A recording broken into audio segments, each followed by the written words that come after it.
संस्कृत भाषा के अध्येताओं, आइए संस्कृत भाषा में जो प्रत्यय विधान है उसका अवलोकन किया जाए।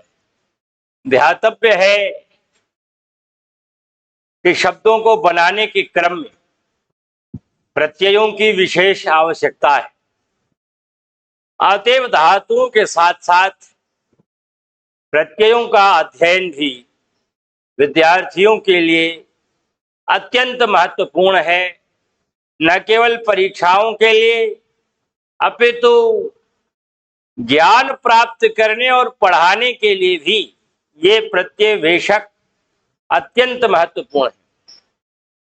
प्रत्यय शब्द संस्कृत भाषा में, साहित्य में, दर्शन में, व्याकरण में विभिन्न स्थलों पर प्रयुक्त होता है, परंतु उनके अर्थों में अंतर वैषम्य दिखाई पड़ता है।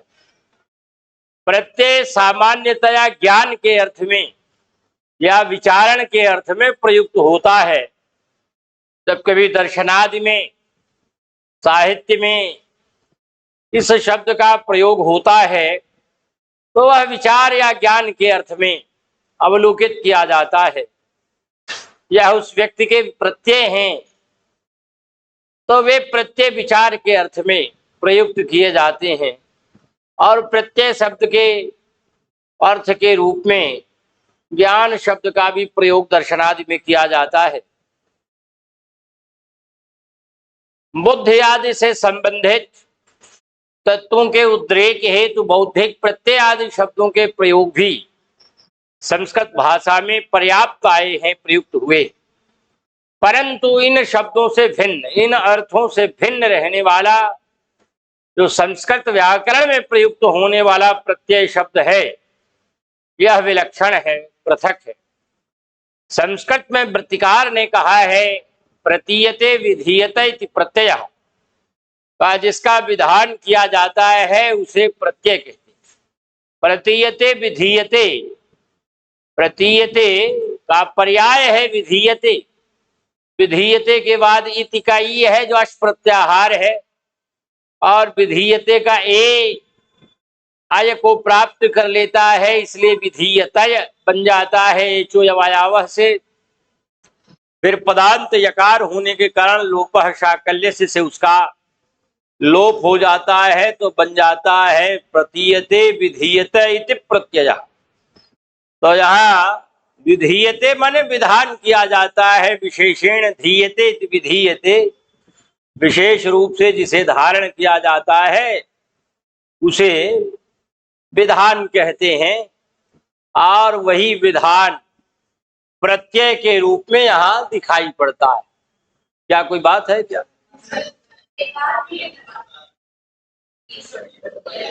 ठीक तो है। तो प्रतीयते विधीयते इति प्रत्ययः, जिसका विधान किया जाए उसे प्रत्यय कहते हैं। अब ये विधान क्या है?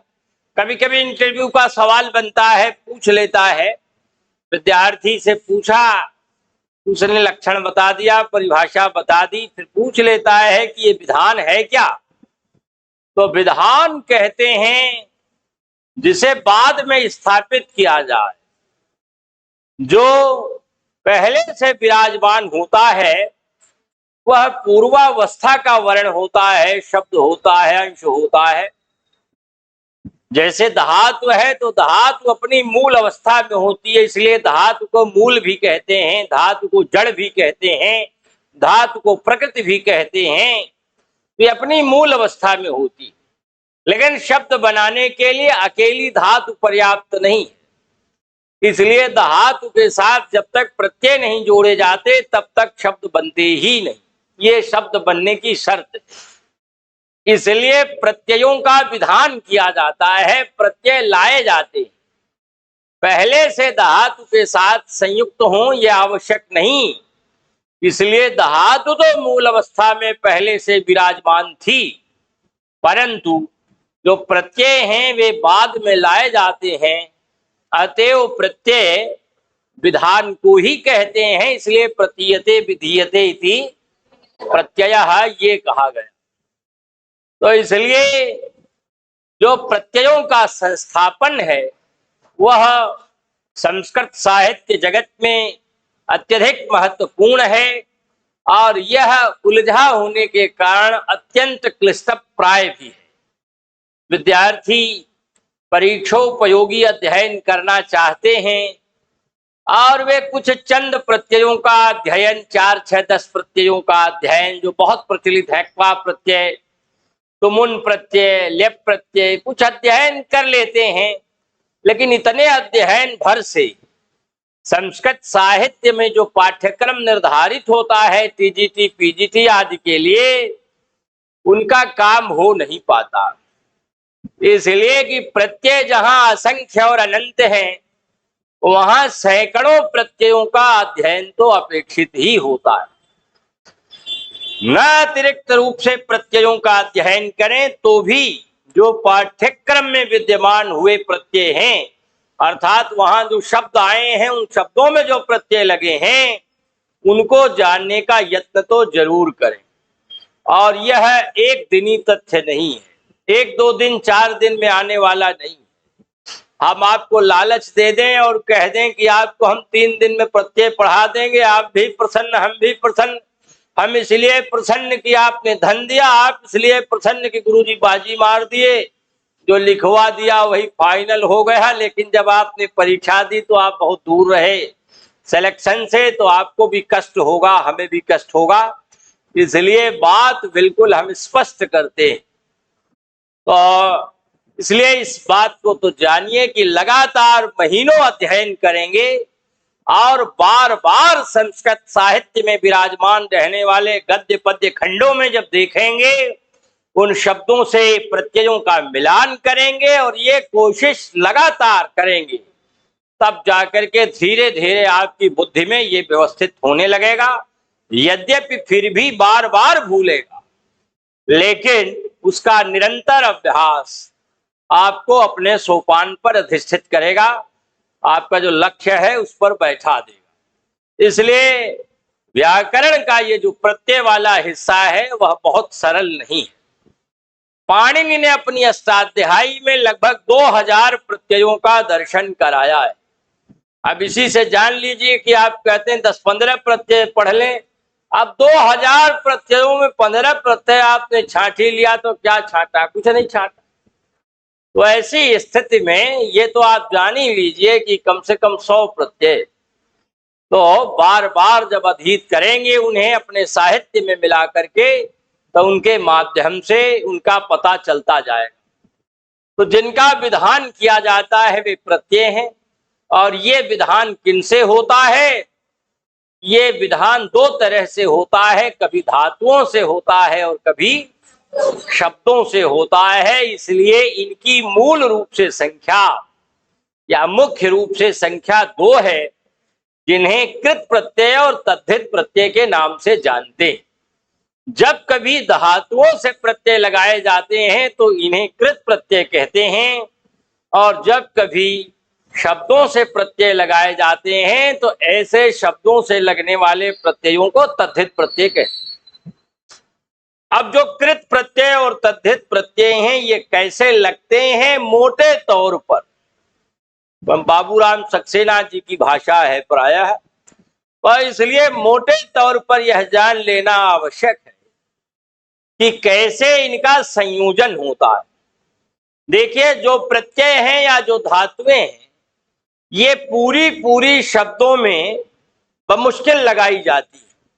जैसे धातु है, आप देखते होंगे कि पच धातु, अब पच धातु से प्रत्यय जोड़े जाते हैं। मान लीजिए लकार में बनाना है तो तिंग प्रत्यय लग गया तो बन गया पचत।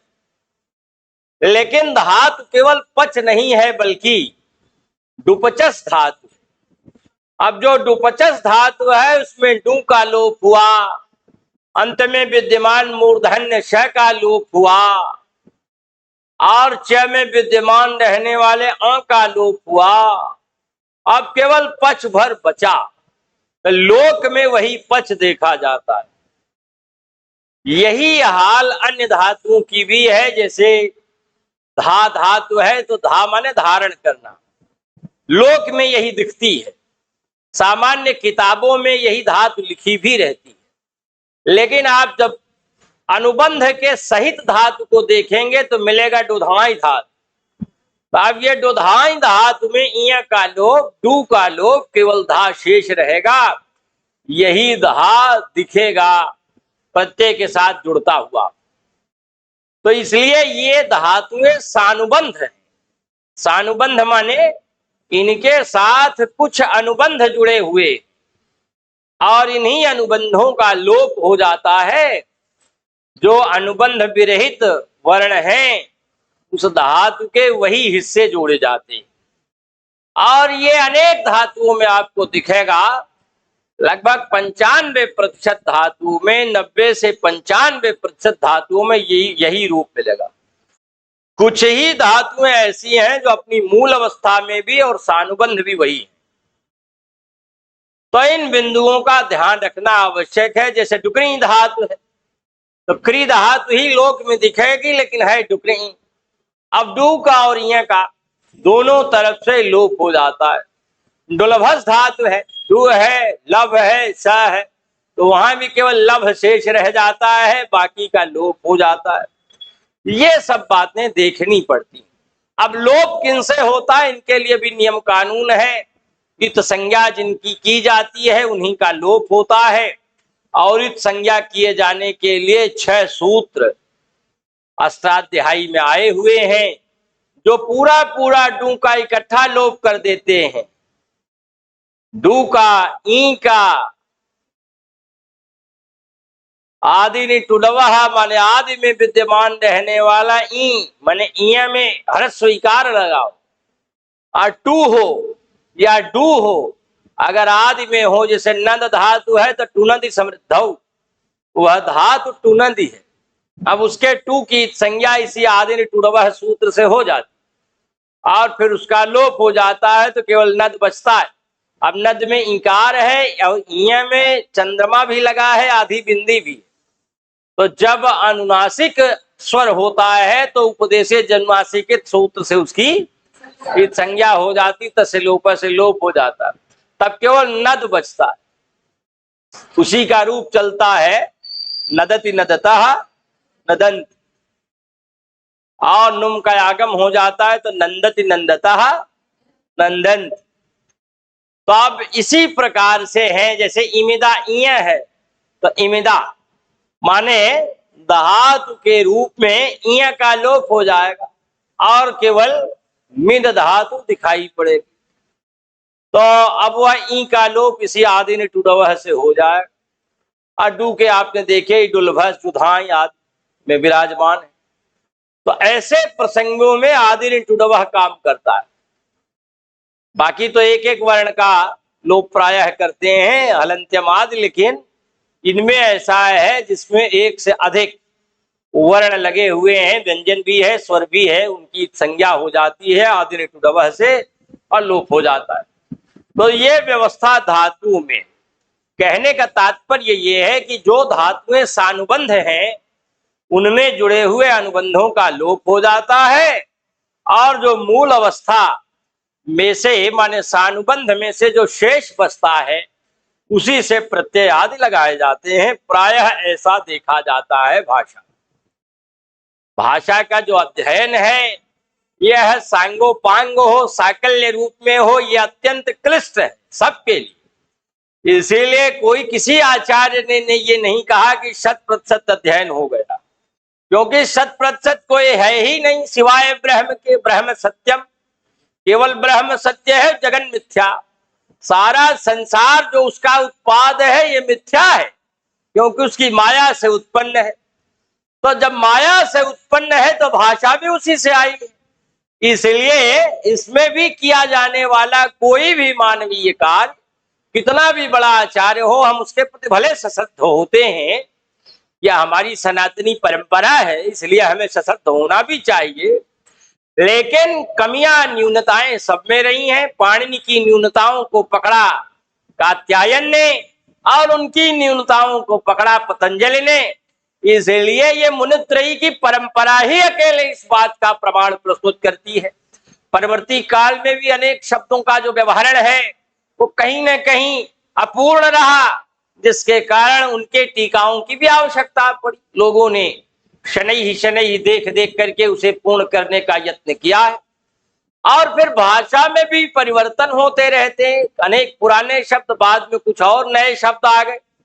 शब्द कभी कभी बिगड़ भी जाते हैं भाषा में, लेकिन अगर लाखों करोड़ों लोगों की भाषा में वे शब्द आ गए तो फिर उन्हें हटाया फेंका भी नहीं जा सकता।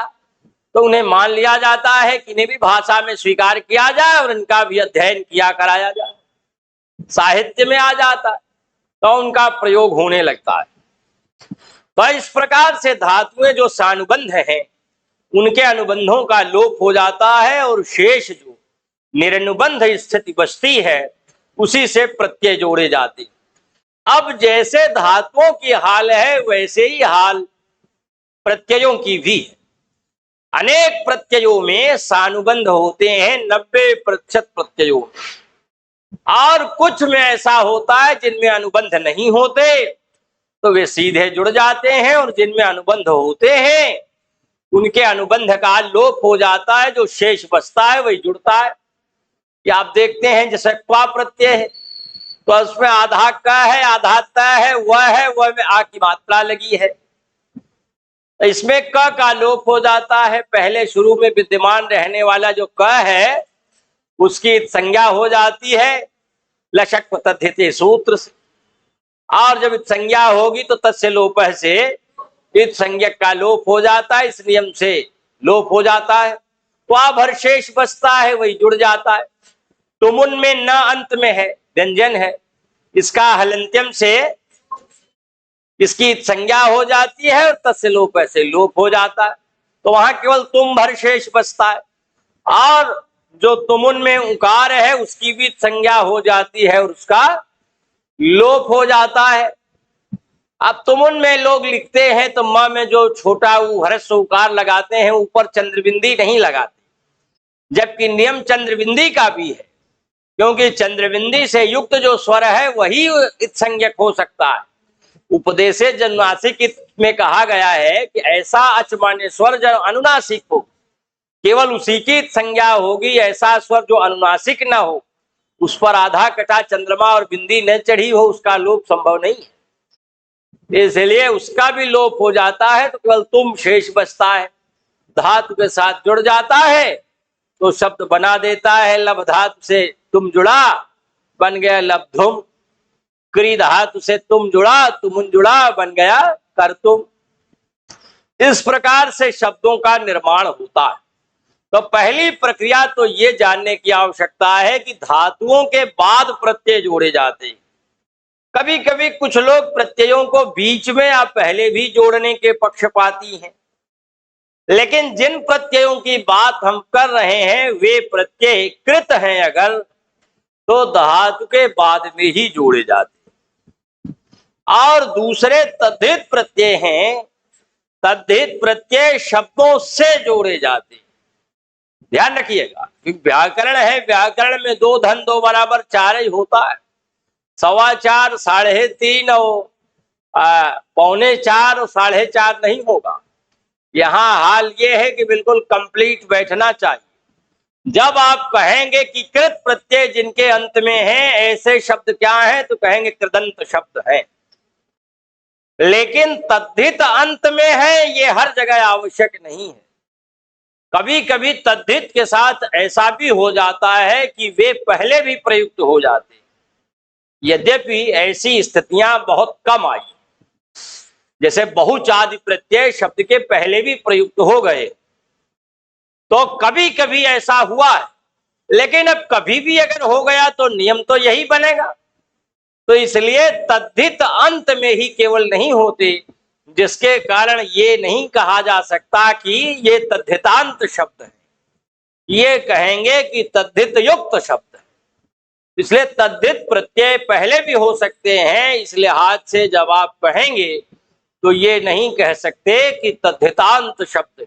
इसकी चर्चा समास में जहां पर वृत्तियां बताई गई हैं, वहां वृत्तियां कितने प्रकार की हैं, वृत्ति की परिभाषा क्या है, कहा गया परार्था विधानम वृत्ति ही इंपॉर्टेंट सवाल है, कई बार लेक्चरशिप में, हायर एजुकेशन में पूछा गया है।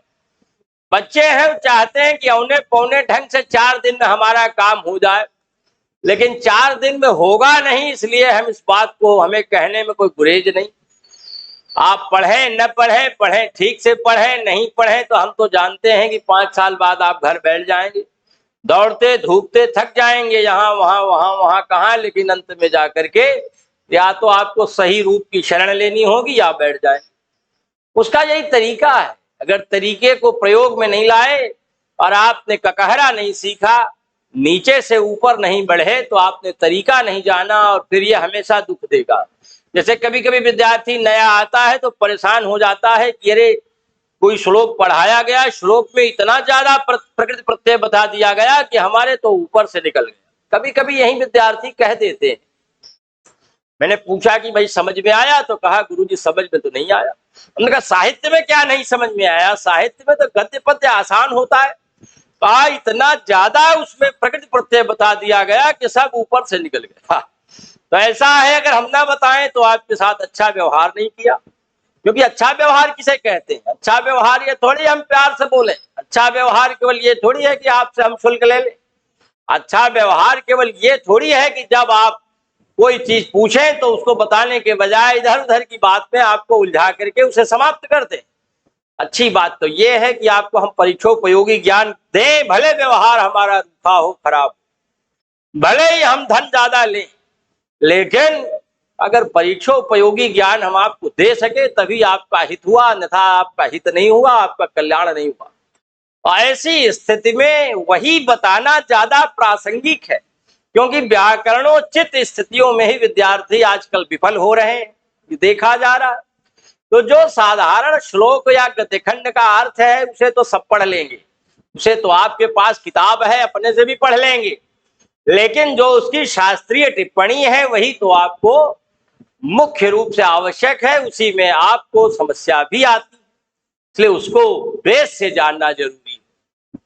तो ऐसे विद्यार्थी जो बीच में आ गए थे उनके लिए प्रत्ययों को जानना और आवश्यक है, क्योंकि उन्होंने बीच से ही नीति शतकम आदि में श्लोक के साथ पढ़ाए जाने वाले शास्त्रीय पक्ष को देखा था, लेकिन जब तक पृथक रूप से न पढ़े तब तक समस्या होती ही है। तो वहां समास में ये चर्चा मैंने पहले की थी कि परार्थाभिधानम वृत्ति ही, और वृत्तयः पंच, वृत्तियां 5 हैं। ये 5 कौन कौन सी हैं? तो उसी में चर्चा आई थी कि 5 प्रकार की वृत्तियां हैं। अब ये 5 प्रकारों में ये दोनों प्रकार भी आए थे, कौन से? कृदंत वृत्ति और तद्धित घटित वृत्ति। तो तद्धित, तद्धितांत नहीं आया, तद्धित घटित आया। तो घटित घट घटने, घट कल्पने, घट व्यवस्थापन। तो तद्धित घटित वृत्ति माने तद्धित जहां लगाया गया है, संयुक्त किया गया है ऐसी वृत्ति। और वहां नहीं आया कि कृत घटित वृत्ति, कृत घटित के बजाय वहां आया कृदंत, कृत धन अंतः कृदंतः। अच्छा, तमाम बेवकूफों को मैंने देखा है, कभी कभी लंबा लंबा बड़ा बड़ा ग्रुप बनाए हैं, किसका? व्हाट्सएप का। अब वहां कृत धन अंतः कृतंतः लिखते, कुछ तो ऐसा मूर्ख है कृतांत लिखते। तो ये भी बता दें कि बड़ी खिन्नता होती है, वृत्ति धन अनुप्रास वृत्ति अनुप्रास बनता है, वो लिखते हैं वृत्त्यानुप्रास। अरे छोड़ दीजिए इसकी बात की, विद्यार्थी हैं, विद्यार्थी तो अभी विद्यार्थी ही हैं, पढ़ ही रहे। लेकिन जो शिक्षक है 10-10, 15-15 साल पढ़ा चुके, ऐसे लोग जब वृत्त्यानुप्रास कहते हैं तब तो बड़ी वेदना होती है। ये क्या विद्यार्थियों को पढ़ाते होंगे, क्या शिक्षा देंगे? तो इसलिए हर जगह सावधान। अगर सावधान नहीं हुए तो फिर अनवधानता क्या? अनवधानता पाप है। अगर आप ऐसे विद्यार्थियों को शिक्षित करने में इस प्रकार अनवधानता करते हैं तो ये बात तो हमेशा ध्यान देने योग्य है।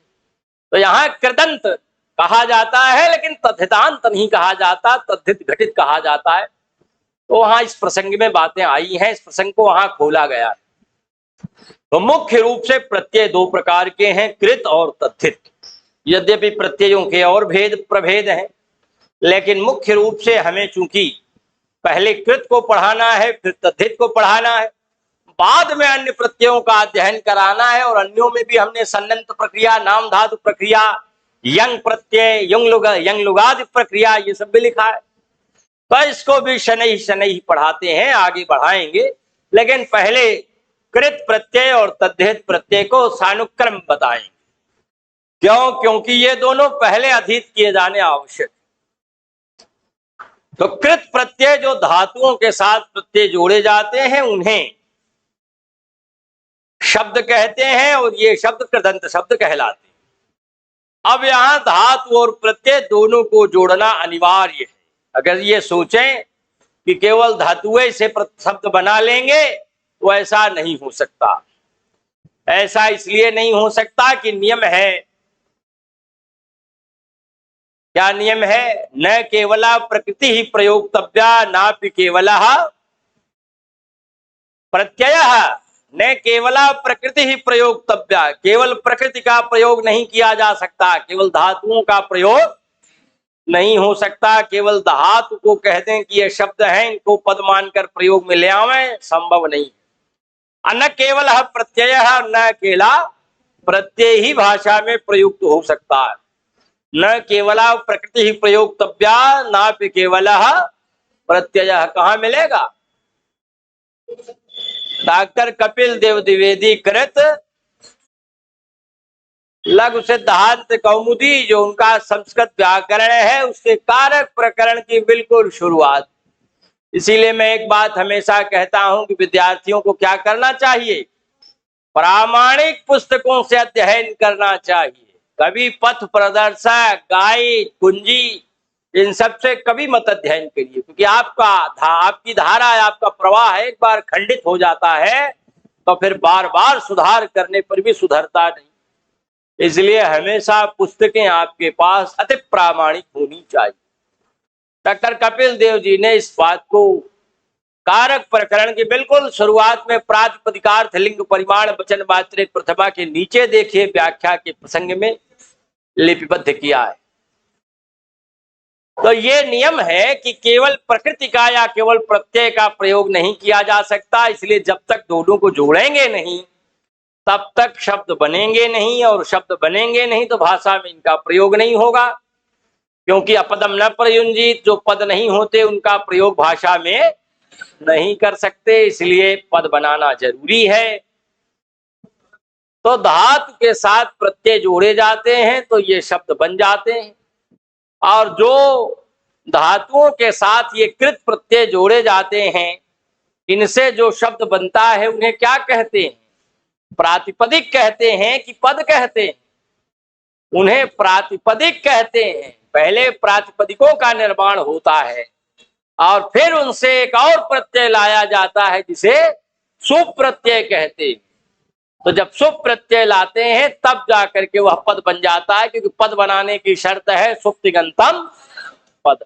अरे भाई, ये थोड़े है कि हमने संज्ञा प्रकरण में पढ़ लिया सुप्तिगंतम पदम, और एक लाइन याद कर लिया कि सुबंत और तिंगंत पद कहे जाते हैं, बस। बाकी हमें समझने की आवश्यकता नहीं है, क्योंकि पता नहीं क्या उसमें से पूछेगा। चाहे जो पूछे, हम लिखने समझने की सामर्थ्य रखें तभी तो अच्छा है, और नहीं तो फिर आधा अधूरा जो हमने पढ़ा है जरूरी थोड़ी हमारा काम उससे हो जाए। तो इसलिए धातु और प्रत्यय से जो शब्द बनते हैं, इन शब्दों को पद नहीं कहते, इन शब्दों को प्रातिपदिक कहते हैं, और फिर उन प्रातिपदिकों से लगाए जाते हैं सुप प्रत्यय, तब उन्हें पद कहते हैं। ये उनकी व्यवस्था है। अब धातुओं से जो प्रत्यय जोड़े जाते हैं सीधे यही कृत प्रत्यय कहे जाते हैं। ये कृत की स्थिति है। इनको देख लिया जाए, कुछ शब्दों को यहां मैंने लिख दिया है उदाहरण के रूप में। जैसे देखिए, पहला शब्द है, यहां लिख दिया धातु धन प्रत्यय। अब ये शब्द बनाते हैं धातु और प्रत्यय मिला करके, लेकिन एक चीज वहां और आती है, कभी कभी नाम लोग लेते हैं किसका? उपसर्गों का, कि ये उपसर्ग कहाँ जाएंगे? तो उपसर्ग धातुओं के पहले जुड़ते हैं। ये भी कभी भूल न करिएगा कि धातु के बाद में उपसर्ग जोड़ दीजिएगा। हमेशा उपसर्ग धातु के पहले जुड़ते हैं, भाषा में ऐसा देखा जाता है। परंतु पाणिनि ने ये परिभाषा नहीं दी है उपसर्ग की। क्या परिभाषा दी है? उपसर्गाः क्रियायोगे। उन्होंने कहा जो क्रिया से धातु से जुड़ते हैं उनका नाम उपसर्ग है। तो उपसर्ग किसे कहते हैं? जो धातु से जुड़ते हैं। इसका मतलब धातु से जो जुड़े नहीं है वे उपसर्ग नहीं है, क्योंकि परिभाषा हमेशा ऐसी दी जाती है जो औरों से उसे व्यतिरिक्त कर दे, अलग कर दे। तो अब उपसर्गों की तरह और भी चीजें हैं, जैसे गति है, कर्म प्रवचनीय है, ये सब भी शब्द हैं, अव्यय हैं। तो ऐसी स्थिति में उनमें न खप जाए, इसलिए उनसे अलग करने के लिए पाणिनि ने ये परिभाषा दी। लक्ष्य सिद्धांत कौमुदीकार ने संधि के प्रसंगों में उपसर्गाः क्रियायोगे सूत्र दिया है। तो उन्होंने जहां कहा जो क्रिया के योग में आते हैं तय वो उपसर्गाः सन्ति, वे उपसर्ग कहे जाते। ये उपसर्ग धातुओं से अनिवार्य रूप से लगते हैं कि जिसकी इच्छा हो लगावे, न इच्छा हो न लगाओ। ये ऐच्छिक होते हैं, चाहे इनको लगाइए चाहे न लगाइए। लेकिन धातु और प्रत्यय का जो जोड़ है ये नित्य जोड़ है, ये आपकी इच्छा पर नहीं है। क्योंकि अगर ये जुड़ेगा नहीं तो फिर शब्दों का निर्माण असंभव है। इसी को तो कहा न केवल प्रकृति प्रयोक्तव्या नापि केवल प्रत्यय। तो इसलिए इन दोनों का जोड़ नित्य है, जबकि उपसर्गों का धातु के साथ योग ऐच्छिक है, चाहे आप लगाओ चाहे न लगाओ। तो जरा उदाहरण देख ले। बहुत प्रचलित है आजकल एक शब्द संसद। तो संसद कैसे लिखा जाएगा? ये ऐसे लिखा जाएगा संसद, द में क्या रहेगा? द में हल रहेगा। अब हिंदी वाले या अन्य विषयों वाले द में हल गायब कर देते हैं, तो करते रहे, क्योंकि वे पढ़े ठीक से नहीं, क्योंकि शब्दों का अध्ययन तो उनका है। वे अपने विषय के आधार पर बहते हैं, ज्ञानी समझें तो समझते रहे। वे क्या, हर आदमी अपने ज्ञानी समझता है, कहाँ कमजोर समझता है। लेकिन शब्द तो संसद में द में हल वाला है, पहले यही बनेगा। अब धातु के साथ कोई न कोई प्रत्यय जुड़ता है, तो यहां हम सोचेंगे, विचारण करेंगे कि संसद का अर्थ क्या है। संसद का अर्थ है सीतंति अत्र इति संसदः, संसद संसदौ संसदः रूप चलता है। जहां पर लोग बैठते हैं उसे संसद कहते हैं, या बहुत सारी सभाएं हैं तो संसदा बहुवचन में भी कहते हैं। तो संसद माने सभा। अब सभा माने जहां बैठा जाता है। तो अब सोचिए कि बैठने वाली कोई धातु इसमें है क्या? तो सद धातु है, जिसको हमने पहले पढ़ा है। कहां पढ़ा है? रचनानुवाद कौमुदी में अनुवाद कर रहे थे, तो वहीं सद माने बैठना, ये धातु आई थी। अब लग रहा है कि सद यहां पर वही धातु है। ऐसे ही छांटा जाता है व्याकरण भाषा में, इसी प्रकार देखा जाता रहा। तो अब सद धातु का पकड़ में आ गई। अब वही सद धातु का जो बैठना अर्थ है वही इसमें भी है, क्योंकि सभा में लोग बैठते ही तो हैं, बैठकर विचार करते हैं कि खड़े खड़े दौड़ते दौड़ते विचार करते हैं। न दौड़ना देखा जाता है न खड़े होना देखा जाता है ज्यादातर। इसलिए बैठते हैं और आराम से बुद्धि को व्यवस्थित करके विचार करते हैं। इसलिए यहां बैठने का अर्थ दिख रहा है, लिहाजा सद धातु है। अब कहेंगे कि गुरुजी सद के बाद तो कुछ है नहीं, क्योंकि संसद में देखो लितनंत पर ब्लॉक है। तो फिर ऐसी स्थिति में जब बाद में कुछ नहीं है तो यहां कोई प्रत्यय तो दिख नहीं रहा है, और जो पहले है वो तो उपसर्ग हो सकता है, क्योंकि सम पहले लगा है। तो जो सम है ये उपसर्ग है। उपसर्ग कितने हैं? 22 है। 22 में सम भी आता है, इसलिए यह सम तो उपसर्ग हो गया। और बाद में स है, इसलिए यह मोनुस्वार से उसका म अनुस्वार को प्राप्त हो गया। तो यह संसद बन गया, लेकिन इसमें प्रत्यय का पता नहीं चल रहा है। तो क्या प्रत्यय नहीं मानेंगे? प्रत्यय तो मानना ही पड़ेगा, क्योंकि प्रत्यय नहीं मानेंगे तो फिर शब्द बनेगा ही नहीं, और फिर शब्द बनेगा नहीं, भाषा में उसका प्रयोग संभव नहीं होगा। इसलिए प्रत्यय मानना पड़ेगा। तब कैसे करेंगे? तो 6 प्रत्यय ऐसे हैं अष्टाध्यायी में जिनका सर्वापहारी लोप हो जाता है, उनमें कुछ शेष नहीं बचता, 0 बचता है। उन 6 प्रत्ययों में एक प्रत्यय क्विप भी है।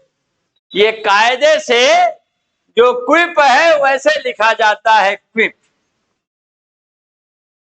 तो यहां सबका लोप हो जाता है। माने सबसे पहले क्या है, ई की मात्रा है कि क्या है? हाँ,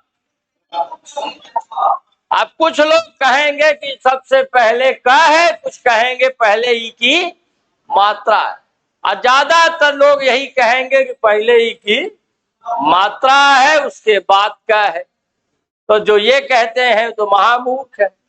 अब पूछता है कभी कभी ऐसे भी कि अलग करके बता दी, तो अलग अलग करके सब में हल या स्वरों में हल नहीं लगता, इसलिए स्वर सहित लिख दिया जाता है वर्णों। तो अनेक विद्यार्थी तो वहीं विफल हो जाते। सबसे पहले क्या आता है, लशक पद्धति से आदि में विराजमान ककार की संज्ञा हो जाती, उसका लोप हो गया ना। फिर इकार है, इकार के उपदेश से जन्मासिक से संज्ञा हो जाती, तसे लोप से लोप हो जाता है। वह कि हलंत्यम से संज्ञा हो जाती है, उसका लोप हो जाता। बचा केवल वह, और वह अप्रक्त हो जाता है, क्योंकि अप्रक्त काल प्रत्यय, अगर प्रत्यय का कोई एक हिस्सा बचता है, केवल एक ही अंश रह जाता है, उसका एक ही वर्ण रह जाता है, तो उसकी अप्रक्त संज्ञा हो जाती है, अप्रक्त काल प्रत्यय। और जब अप्रक्त हो गया तब वेर प्रक्तस्य, अगर वेह माने वी का, वेह है, ये ध्यान रखिएगा, हर वह का नहीं हो जाएगा। कहा वेह माने वी का अगर हिस्सा है वह, और वह प्रक्त है, तो फिर उसकी इत संज्ञा हो जाती है, और तस्य लोप से लोप हो जाता है। तो कुछ नहीं बचता, बचता क्या है? शून्य। तो जब कुछ नहीं बचा तो यहाँ ये माना जाएगा कि आया तो, लेकिन उसमें कुछ बचा नहीं, इसलिए जो शब्द बना वो केवल यही बना संसद। तो समधन सद्धन क्विप, और बन गया शब्द संसद। अब यही जो संसद शब्द है यही प्रातिपदिक है। अरे कारक का पहला ही सूत्र है प्रातिपदिकार्थ लिंग परिमाण वचन मात्रे प्रथमा। और विद्यार्थी हैं कि गुरुजी बड़ा टाइट हो गया। अरे टाइट हो गया तो हम क्या करें? अब वहां पढ़ना तो पड़ेगा ही ना, उसको छोड़ देने से काम थोड़ी हो जाएगा। तो अब यहाँ जो संसद शब्द बना ये क्या है? ये प्रातिपदिक। वहां आया कारक का पहले ही सूत्र है, तो क्या उसको छोड़ देंगे क्या? टाइट है तो यहाँ है संसद। अब संसद जो प्रातिपदिक बना इसमें लगाएंगे क्या? सुप प्रत्यय। क्यों लगाएंगे? जबरदस्ती है, अब एक तो लगा चुके, तो फिर इसलिए लगाएंगे कि उसे पद बनाना है। अगर पद नहीं बनाएंगे तो भाषा में उसका प्रयोग ही संभव नहीं होगा। तब इसके बाद सुप प्रत्यय लाया जाएगा, और जब सुप प्रत्यय आएगा तो सुप में तो कुल 21 प्रत्यय हैं। अब जिसको लगाना है आपका मन हो लगाइए। हाँ, ज्यादातर प्रथमा एक वचन में अगर लगाते हैं तो वहां सु बचता है, और सु आता है तो क्या हो जाता है? सु में उनकी उपदेश जन्मासिक संज्ञा, तसे लोप से लोप बचा स, और यहाँ हल के बाद आया स, अप्रक्त काल प्रत्यय से स की अप्रक्त संज्ञा, हल क्या भ्यो दीर्घात से प्रक्तम, हल से लोप हो गया। तो आया तो, लेकिन लोप हो जाने के कारण दिखा नहीं, तो यही शब्द भी बन जाता है। यही संसद प्रातिपदिक भी है, और यही संसद बाद में भी लिखा जाएगा तो बन जाएगा क्या? पद भी है। तो प्रातिपदिक भी है, पद भी है, इसीलिए रूप ऊपर दिया रहेगा संसद। रूप चलेगा जब संसद संसदौ संसदः, तो यहाँ संसद प्रथमा एक वचन का रूप भी है और वही प्रातिपदिक भी है, अर्थात उसी का रूप भी चला है। तो ये बनकर तैयार हो जाते हैं। इस तरह शब्दों का निर्माण होता है। तो यहाँ पहले प्रातिपदिक और बाद में पद ये बनाए जाते हैं। इसीलिए उन्होंने कहा ना कि प्रातिपदिक का अर्थ बताने, अर्थ कब स्पष्ट होगा? जब सुप प्रत्यय लगेगा। जब तक लगेगा नहीं अर्थ क्या समझेंगे आप? क्योंकि भाषा में आएगा ही नहीं। तो इसलिए प्रातिपदिक का अर्थ बताने में प्रथमा होती है। प्रातिपदिकार्थ लिंग व परिमाण वचन मात्रे प्रथमा, तो कहा प्रातिपदिक का अर्थ बताने में प्रथमा होती है। तो उसका अर्थ तभी स्पष्ट होगा जब प्रथमा लगेगी सामान्यतया, तो इसलिए कहा जाता है प्रातिपदिकार्थ में प्रथमा हो जाती। तो यहां समधन सद्धन कृप बन गया प्रातिपदिक संसद, सु प्रत्यय लगाए, मान प्रथमा एक वचन वाला सु लगाए, क्योंकि सु पे तो 21 है, जो आपकी इच्छा हो वही लगाइए, तो बन गया शब्द संसद। और फिर इसी का रूप चलता है। तो जो शब्द रूपों में रूप आते हैं उन सभी में सु प्रत्यय लगे होते हैं। तो ये है आपका क्या, एक शब्द संसद जिसमें उपसर्ग भी है, धातु भी है और प्रत्यय भी। और भी देख लीजिए, जैसे दूसरा शब्द है विधान, वी धन धा धन ल्युट प्रत्यय। अब यहां थोड़ा प्रक्रिया और हो जाती है, और जहां प्रक्रिया जरा सी बढ़ी, जो कमजोर विद्यार्थी हैं, अरे बाप रे, कहे तो ल्युट और वहां जुड़ा अन, शब्द बना विधान। अब देखा विधान बना, विधान मंडल, विधान परिषद, ये सब शब्दों का प्रयोग है ना। जरा सोचिए कि भारतीय संविधान की जो पदावली है वो बड़ी परिशुद्ध है, उसमें इतनी शुद्धता है कि आज का व्यक्ति क्या होगा, माने वह कमेटी में संस्कृत भरपूर जानने वाले, व्याकरणोचित शब्दों का अध्ययन करने वाले वैयाकरण भी उपस्थित थे। इसलिए कहीं शब्दों के संचयन में कोई कमजोरी नहीं आई। आज तो संस्कृत का विद्यार्थी गलत प्रयोग कर रहा है, विषयेतर की तो बात ही छोड़ दीजिए, और घबराता है, उसके सामने हिंदी के शब्द बोले जाते हैं तो कहता है कि संस्कृत बोलते हैं और बहुत कठिन लगता है। तो इस प्रकार के लोग पैदा हो रहे थे, पैदावार ही कमजोर है।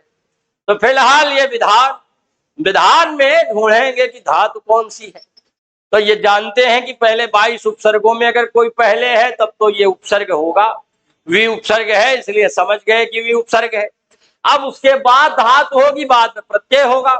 तो धातु भी बहुत प्रसिद्ध है, लोक प्रसिद्ध है। धा माने धारण करना, और विधान क्या किया जाता है, इसमें धारण ही करने की तो स्थिति होती है, इसका विधान किया है माने इसे धारण किया है। तो इसलिए धारण करने वाली धातु, उसके बाद क्या है, उसके बाद अन है।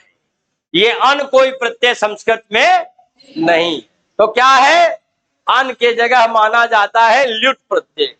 ल्युट में जो यू है यही बचता है, क्योंकि ल ट का लोप हो जाता है। ल की लशक सहित संज्ञा, ट की हलंत्यम सहित संज्ञा, दोनों का तस्य लोप से लोप बचा, यू के जगह यू और ना का उसे अनादेश हो जाता है, तो यही अन जुड़ जाता। थोड़ा प्रक्रिया है, अब है तो है, लेकिन जानना तो पड़ेगा, क्योंकि नहीं जानेंगे तो बेकार।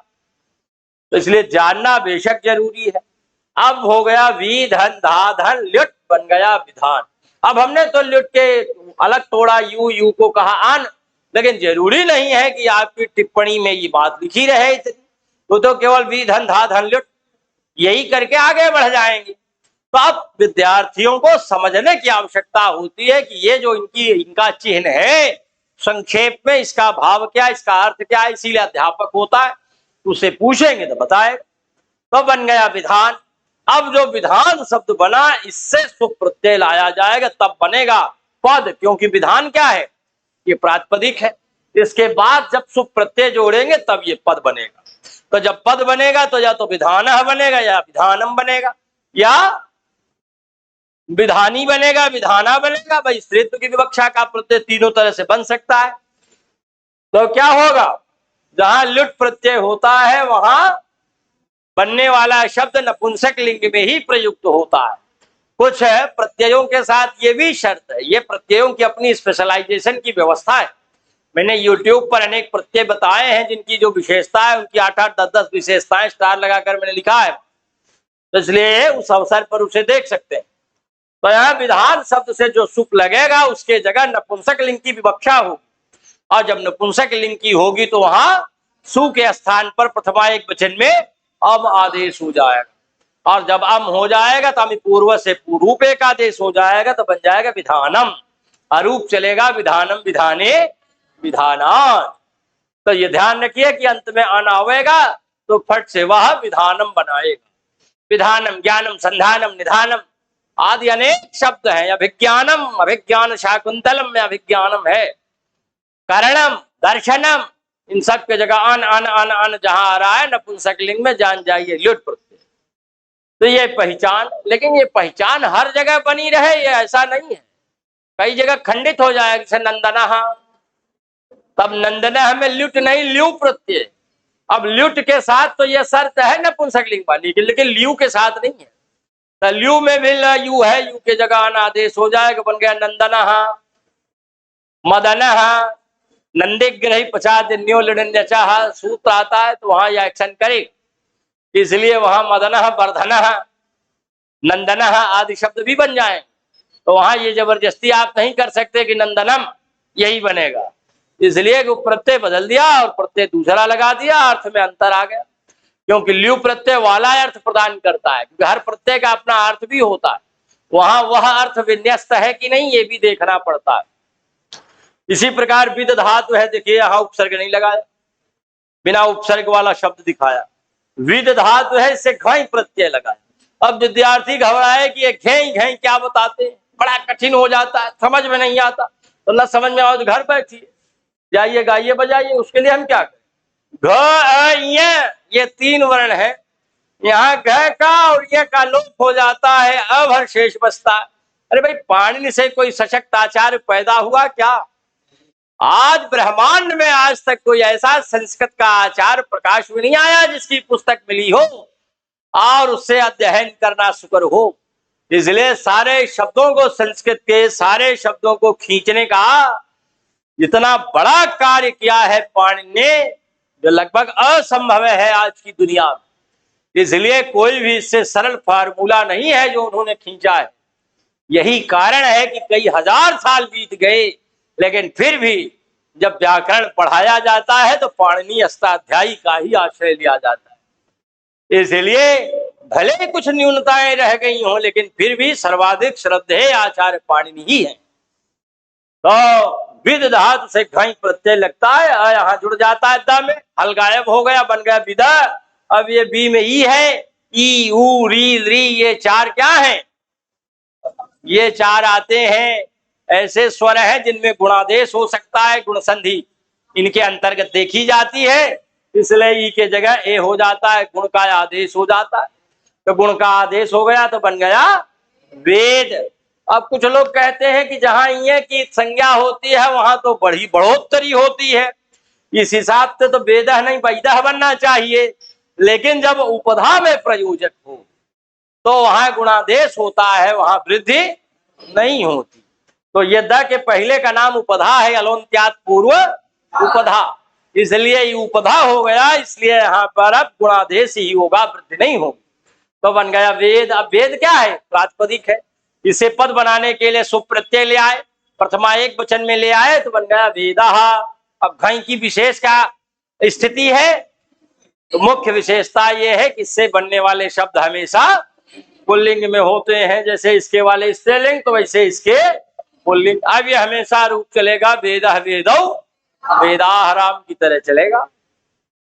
आगे है फिर विधन हा धन ल्यप, ये क्या है? शब्द है विहाय। अब विहाय है, इससे सुप्रत्यय लगाया जाएगा तो क्या बनेगा?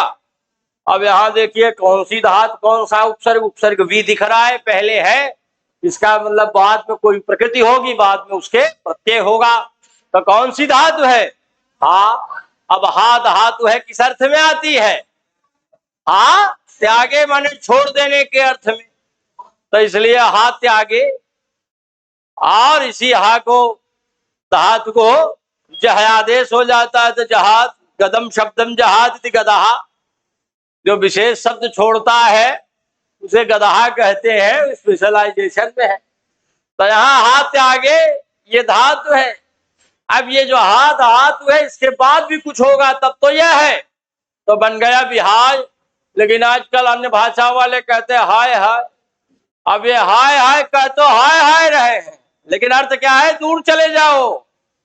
भाई हाथ आगे छोड़ देने के अर्थ की धातु है। तब देखिए ये है, अपनी यहाँ की संस्कृत क्या है कि बार बार आओ, इसलिए अभी काम से भले जा रहे हो लेकिन बार बार आओ, ये भाव रहता है। इसलिए नमस्ते तुम्हारे साथ नमः है, माने हम अगर प्रणाम किए तो हमारी रश्मियां आपके पास पहुंच रही है। इसलिए जहां जा रहे हैं हर जगह आपके साथ साथ हमारी भी किरणें आपको प्रकाशित करने का काम करें, अर्थात अपना सारा काम संपन्न करके अपेक्षा अनुरूप वापस भी हो जाओ। ये नहीं कि भाग जाओ, चले जाओ, हट जाओ। लेकिन लोग कहते हाय हाय, क्या करें हाय हाय। यहाँ खैर हाय नहीं बनता, बिहाय बनता है, अपहाय बनता है। तो इसलिए हाथ आगे धातु हो गई, भी उपसर्ग हो गया। यह वाला क्या है, यह के लिए एक प्रत्यय है ल्यप, जिसमें ल का लोप हो जाता है, लशक तथिते से संज्ञा, पकार की हलंतम से संज्ञा, तसे लोप से लोप बचा, यह जुड़ गया, विहाय हो गया विहाय। तो विहाय माने छोड़कर। अब ये विहाय क्या है, ये प्रातिपदिक है, इससे सुप प्रत्यय लगा दीजिए। तो जब कोई भी सुप आएगा सातों विभक्तियों के सभी वचनों में जो 21 प्रत्यय हैं, चाहे जो भी ले आइए, क्या हो जाएगा उसका एक सूत्र है, अव्ययादाप सुपः। अव्यय के बाद आने वाले सुपों का लोप हो जाता है, तो सीधा ही हो जाएगा, इसमें कुछ और एक्शन करने की आवश्यकता ही नहीं। सु ले आएंगे सीधा ही सु निकल जाएगा। तो यहाँ विहाय धन सु और अव्यादाप सुपः से लोप शब्द पद के रूप में बनेगा, तो भी यही रह जाएगा विहाय। अब कुछ लोग नहीं जानते कि सुप कहाँ लगाया जाए, तो सुप बिना लगे पद बनेगा ही, और पद बनेगा नहीं तो भाषा में उसका प्रयोग ही नहीं होगा। इसलिए अव्यय भी पद होते, अव्यय की संज्ञा भी पद संज्ञा होती है, तभी वे भाषा में लाए जाते हैं, अन्यथा आएंगे ही नहीं। तो विहाय हो गया, माने ये अव्यय वाला पद है। अब ये सब शब्द दिखाए गए किसके, जो कृत प्रत्यय वाले, और भी है कुछ। पठ धातु से शत्र प्रत्यय लगा, अब बन गया क्या, पठत।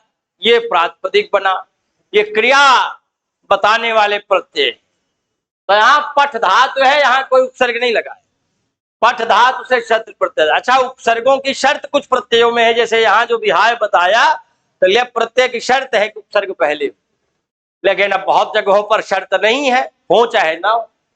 तो यहाँ पठ में शत्र लगा। अब शत्र बताते हैं तो विद्यार्थी की शत्र का शत्र दिखना चाहिए, लेकिन यहाँ दोनों का लोप हो जाता है। श लशक तद्धिते से श की संज्ञा, लेकिन अ तो बचा है। यहाँ त्रि के री की उपदेश जन्मासिक संज्ञा तस्य लोप से लोप बचता क्या है, अत। तो इसलिए कहा तो जाता है कि शत्र लगा है, लेकिन लगा रहता है अत। अब पठ से अत जोड़ दीजिए तो क्या बनेगा, पठत।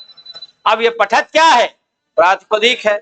रूप चलाएंगे तो इससे सुप प्रत्यय ले आएंगे, जब सु ले आएंगे तो रूप चलेगा, पठन पठंतौ, पठंतः पठंतम पठंतौ, पठता, ऐसे करके रूप चलता चला जाएगा सातों विभक्तियों के सभी वचनों।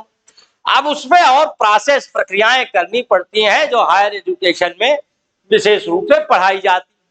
तो अब पठत माने पढ़ता हुआ, क्योंकि लगातार काम होने के अर्थ में क्षत्रिय और शानच दो प्रत्यय लगाए जाते हैं। ये परस्मैपदी धातु से लगता है और शानच आत्मनेपदी धातु से लगता है, और एक है क्री धातु सक्ता प्रत्यय लगता है। वक्ता में भी अनुबंध का लोप हो जाता है, तो शेष बचता है, क्यों क पहले लगा है।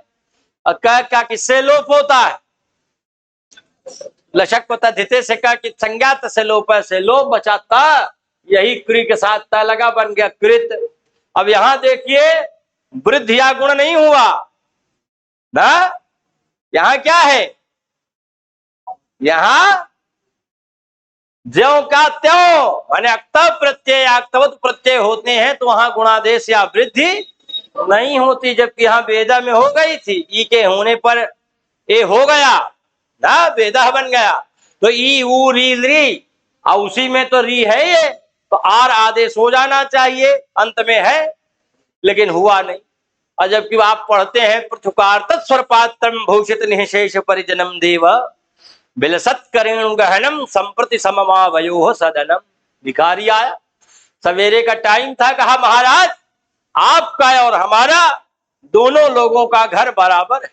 लोगों के कान खड़े हो गए, तमाम लोग क्रुद्ध हो गए कि ये मूर्ख, ये भिखारी है और हमारे राजा कितने वैभव संपन्न है, दोनों में महान अंतर है, ये कह कैसे रहा है। लेकिन आगे उसने जो कुछ कहा बड़े सुंदर ढंग से कहा, किसी अलंकार का बहुत बढ़िया श्लेषा अलंकार का ये उदाहरण बनता है, बहुत प्रसिद्ध है। का पृथुकार्तस्वर पात्रम, तो एक कहा कि आपका जो घर है वो कार्तस्वर पात्रम है, तो यहाँ तो कृत बना और उसने वृद्धि लगाकर कह दिया कार्त। तो कार्त क्या है? कार्त माने किया गया और कृत माने भी किया गया। तो कार्त कैसे बन गया, वहां आर कैसे आ गया? अब ये ऐसे आ गया कि पहले कृत बनाया गया कृदंत शब्द और उससे तद्धित वाला एक प्रत्यय और लाया गया अण प्रत्यय। जब अण लाया गया तो कृत से कार्त बन गया, क्योंकि अण प्रत्यय की विशेषता है कि वहां पहला स्वर बड़ा हो जाता है शब्द में, तब इसलिए कृत से कार्त बना। माने आपका घर सोने के बर्तनों से भरा हुआ है और हमारा क्या है, एक अर्थ में पृथु लिया, दूसरे में पृथुक ले लिया।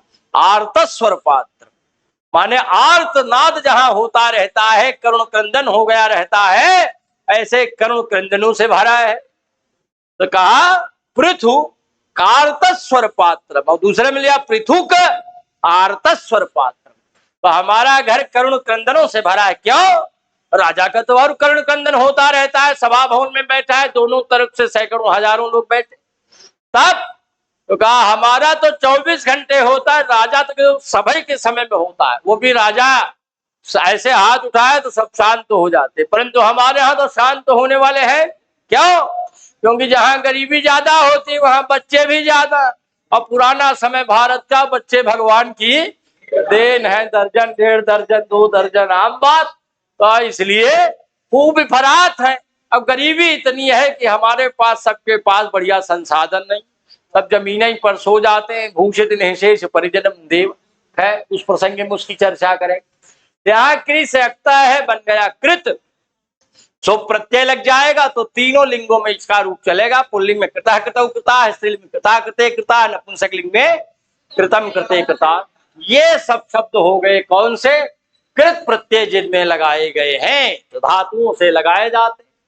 अब तद्धित वाले किससे लगाए जाते हैं? शब्दों से। तो ये शब्द किसी रूप के हो सकते हैं, जैसे कृदंत शब्द भी हो सकते हैं।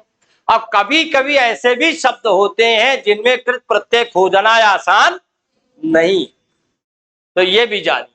तो जहां आसान नहीं है, ऐसे शब्दों से भी तद्धित प्रत्यय लगाए जाते हैं, वे दिखाई पड़ेंगे। जैसे सुंदर शब्द है, तो सुंदर शब्द है जो किस अर्थ में आता है? का सुंदवत रात इति, भारी की तरह जो काट दे, अर्थात चित्त को बांध दे। आरी की विशेषता है, जब चलती है तो चित्त इधर उधर जाएगा, सीधे उसी पर केंद्रित रहेगा। इसलिए जिस वस्तु को आप देखते हैं, कहीं और दृष्टि या विचार जाए ही ना, बस उसी पर लग जाए, तब वह वस्तु क्या है? सुंदर है। और उस वस्तु में क्या है? सौंदर्य है। तो इसलिए सुंदर और सौंदर्य, जहां सुंदर कला है और उस कला में विद्यमान क्या है? सौंदर्य है, लावण्य है। जैसे राजा ने देखा था ना, राख्यातम पुष्पम किसले मलूनम कर रुवई, तो क्या है? विधाता की वह कला है और उसमें विद्यमान रहने वाला लावण्य भरा है, सौंदर्य भरा है। तो इसलिए कला मूर्त है, किंतु सौंदर्य अमूर्त है, उसे पकड़कर नहीं दिखाया जा सकता। से कहा प्रतीयमानम पुनरन्य देव वस्तुस्ति वाणीषु महाकवीनाम यत्तत् प्रसिद्धा वयवातिरिक्तम विभाति लावण्य विमांगना। अंगनाओं के विभिन्न अंगों में रहने वाले, किंतु उससे विलक्षण, उससे पृथक रहने वाले लावण्य की स्थिति दिखाई पड़ती है। जैसे वैसे ही काव्य में रस विराजमान रहता है, जो काव्य की आत्मा है। तो विदेशों में सौंदर्य कहते हैं और उनके यहाँ शास्त्र बन गया सौंदर्य शास्त्र, एस्थेटिक्स, और यहाँ रस है, रस शास्त्र। तो ये अंतर दिखाई पड़ता है। यहाँ क्या है? का सुंदर शब्द है, ये पहले से बना है। अब सुंदर शब्द से तद्धित वाला प्रत्यय लगाया गया, यहाँ धातु से नहीं लगा, शब्द से लगा तो बन गया सुंदर, शब्द से स्याही, स्याही की कुछ विशेषताएं हैं जो यहां लगेंगे। शकार का लोप हो जाएगा, शह प्रत्ययस्य, तो इसलिए श का की उपसहित संज्ञा तस्य लोप से लोप, यह की हलंत्यम सहित संज्ञा तस्य लोप से लोप, बचा यह जुड़ गया, बन गया सुंदर्य। जब सुंदर्य हुआ तो इन्होंने कहा जहां य या क की संज्ञा होती है वहां पहला अच बड़ा हो जाता है। तो बड़ा हुआ तो ऊ को ओ नहीं हुआ, औ हुआ, औ वृद्धि है, ओ गुण है, तो यहाँ वृद्धि हो गई तो बन गया सौंदर्य। अब जब सौंदर्य बना तब अब पद बनाएंगे। सौंदर्य क्या है? ये प्रातिपदिक है। अब इसको आप पद बनाने के लिए सुप्रत्यय ले आएंगे तो बन जाएगा सौंदर्यम, माने सुप्रथमा एक वचन में ले आएंगे, प्रायः नपुंसकलिंग में प्रयोग होता है तो सु की जगह आदेश हो जाएगा, बन जाएगा सौंदर्यम। इसी प्रकार कृत्स्न शब्द है, कृत्स माने, अब तमाम लोग तो पहली बार सुन रहे हो इसलिए कि उन्होंने कभी दिमाग ही नहीं लगाया। शब्दों का जो जाल है ये कब सीखा जाता है? साहित्य के साथ सीखा जाता है। साहित्य पढ़ते हैं, शब्द जानिए, शब्दों का अर्थ जानिए, अनुवाद करते हैं, उस समय सीखिए। बाण भट्ट ने अपनी कादंबरी में प्रयोग किया है कात्स्नेन, यहां पर शब्द बनाया है कात्स्न, इसका रूप चलाया है, तृतीया एक वचन में उन्होंने वहां रूप दिखाया है। तो फिलहाल कृत्स्न शब्द है, कृत्स्न से आड़ लगाएंगे तो बन जाएगा कार्त्स्न। तो कार्त्स्न क्यों बनेगा? कृत्स माने संपूर्ण, इसमें अण का आएगा यहाँ और पहला वाला जो री है इसे आर हो जाए तो कार्त्स्न बन जाएगा। और फिर आप जब कार्त्स्न बनेगा तो ये प्रातिपदिक है, इससे सुप्रत्यय ले आएंगे तो कार्त्स्नम बन जाएगा। सु को हम नपुंसकलिंग में सामान्यतया करेंगे तो बन जाएगा। इसी प्रकार काशी शब्द है, बगल में है, वरुणा ऐसी नदी का संगम, तो हो गया क्या? वाराणसी। अब वह वाराणसी को काशी कहते हैं। काशी में शंकर जी हमेशा बैठे रहते हैं, क्या करते हैं? मोक्ष देते हैं भाई। शरीर पात जहां होता है तो वे देते हैं, जो उनकी उपासना में रत रहते हैं। किसकी कृपा से? विष्णुदेव की कृपा होती है उनके ऊपर, इसलिए वे मोक्ष प्रदान कर देते हैं, क्योंकि मोक्ष के देवता तो है, वो तो वध के देवता है, प्रलयंकर देव है, तो प्रलय का काम उन्हें सौंपा गया है, तो इसलिए सीमा तो उनकी नहीं है। लेकिन चूंकि परम वैष्णव है इसलिए जिसको चाहते हैं दे देते हैं, और विष्णु को ये बात बहुत पसंद आती है, वे सहर्ष स्वीकार करते हैं, इसलिए शंकर दे देते हैं। तो काशी शब्द से ढक प्रत्यय लगा। अब लगा है ढक, अब आदेश क्या होता है? ए। क्यों? क्योंकि क की संज्ञा हो जाती है हलंत्यम से, तस्य लोप से लोप, अंतिम हल की संज्ञा होती है ना। अब फिर बचा ढ, और ढ के जगह आ ये नहीं नी यह फ ढ ख छ खाम प्रत्यादि नाम सूत्र है। अब तमाम लोगों को सूत्र कम समझ में आ रहा हो तो कम तो आएगा, इसलिए कि मैंने कहा एक बार पढ़कर आई। ये जो सूत्र आते हैं इनको अभी न भी जानेंगे तो कोई बात, बस इतना जानेंगे कि ढक के ढ के जगह पर क्या होता है? ये आदेश हो जाता है। जब ढ को ए हुआ तो यही ए जुड़ेगा, काशी में ए जुड़ेगा तो काशी का जो ई है इसकी भ संज्ञा हो जाती है, उसका लोप हो जाता है। ये प्रोसेस में आता है साधनिका में। और यहाँ आद्यच की बढ़ोतरी भी होती है, क्योंकि यहाँ क है, अभी हमने बताया था ना, य क तीन वर्ण अगर हो तद्धित में उनका लोप हुआ हो तो आद्यच की वृद्धि, तो वृद्धि पहले उसे है तो बन गया काशेय। और जब काशेय बना तो ये काशेय क्या है? प्रातिपदिक है, जिससे सुप प्रत्यय लगाएंगे तो पुल्लिंग में, स्त्रीलिंग में, पुंसकलिंग जिसमें बनाना चाहें, काशेय काशेय काशेया पुल्लिंग, स्त्रीलिंग में काशेया काशेयी के काशेया, नपुंसकलिंग काशेयम काशेये काशेयान, ये बने। तो काशी का कोई आदमी जा आ रहा है, काशेयः पुरुषः, अयम पुरुषः काशेयः, ये काशी वाला आदमी है। तो इस प्रकार काशेयः, वाराणसेयः, वैनतेयः, सौपर्णेयः आदि अनेक शब्द बन जाते। तो ये तद्धित वाले, तो जो शब्दों से लगते हैं वे तद्धित, और जो धातुओं से लगते हैं वे कृत हैं। ये कभी संज्ञा के रूप में, कभी सर्वनाम के रूप में, कभी अव्यय के रूप में होते हैं। इनसे तद्धित प्रत्ययों का जोड़ दिखाई पड़ता है। भाई शब्दों से जुड़ता है, चाहे वे सर्वनाम है उनसे जुड़ जाता है तद्धित वाला। तो जब तद्धित वाला प्रत्यय जुड़ जाता है तो उस हिसाब से भी सर्वत्र शब्द है, त्रल लगा है सर्व से। इसके अलावा सर्वत्र से सार्वत्रिक बन जाता है, सार्वत्रिकत्व बन जाता है। तो फिलहाल माने अनेक प्रकार से शब्दों के जो विधान हैं उनमें अगर तद्धित को देखते हैं तो कभी संज्ञा से, कृष्ण संज्ञा शब्द है उसमें त्व प्रत्यय लगा, कृष्णत्व बन गया। और इसी प्रकार सर्वनाम से और अव्यय से, माने अव्यय वाले भी कोई शब्द हैं तो अव्ययों में तद्धित का योग अगर आरंभ से दिखाई पड़ा है, क्योंकि उनमें कोई परिवर्तन नहीं होता, उनका किसी प्रकार का रूप संचालन नहीं होता, तो आरंभ से ही ऐसी स्थितियां सेवित की जा सकती हैं। तो फिलहाल कृत प्रत्यय और तद्धित प्रत्यय का जो संदर्भ है वो इसी तरह का होता है। तो जब कृत प्रत्यय लगाते हैं तो धातु उनमें आवश्यक है, धातु के साथ प्रत्यय लगते हैं और धातु के पहले उपसर्ग ऐच्छिक है, आपका मन है जोड़े न मन है न जोड़े, लेकिन धातु और प्रत्यय अनिवार्य रूप से जुड़ेंगे। और जो पहले से बने शब्द हैं कृदंतादि उनसे तद्धित प्रत्यय जोड़े जाते हैं। तद्धित प्रत्यय कुल 16 अर्थों का वहन करते हैं। जब तद्धित पढ़ाएंगे तो वहां उन प्रत्यर्थों वाले प्रत्ययों का पारायण कराएंगे।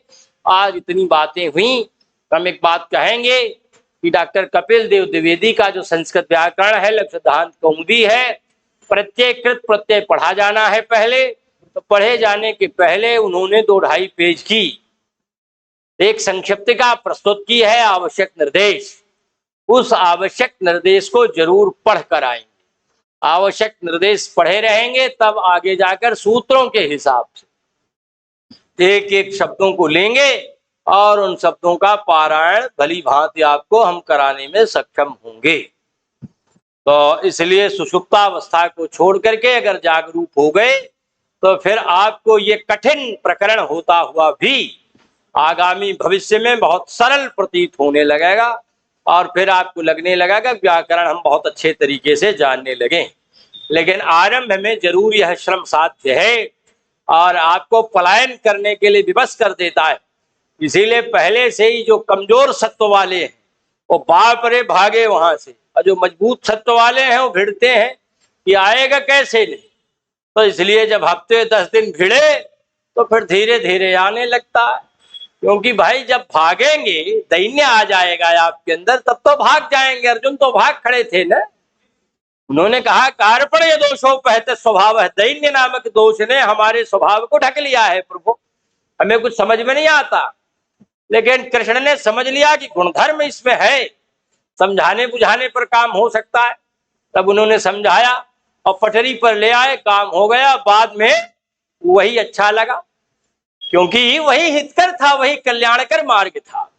इसलिए कल्याण से इतर जो मार्ग हैं उनका सेवन मूर्ख करते हैं जो बाद में पछताते हैं। इसलिए पश्चाताप न हो इसके लिए एक बार तैयारी भले करनी पड़े, मेहनत करनी पड़े, लेकिन जरूर करिए।